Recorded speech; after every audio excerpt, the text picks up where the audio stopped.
ওইখানটা একটা ভালো পিকনিক করার স্পট। দেখো দেখো ওইখানটা একটা ভালো পিকনিক করার স্পট। দেখো এই ওটা। হ্যাঁ চলো চলো আমরাও যাই। এই টপ করে ওখানে লাভ দিয়ে দিয়ে চলে যাও।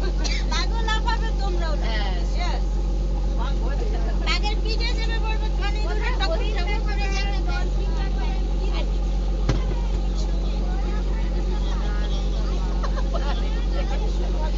ওরা কি সুন্দর বড় মাছ ধরছে।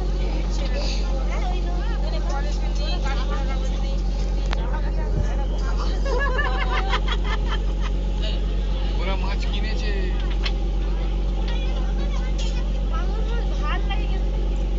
না তেল জাল ভালো করে করলে ভালো। লক্ষ্য করে যাচ্ছ কি বাঘ দেখা যাচ্ছে কি না? আমি কিন্তু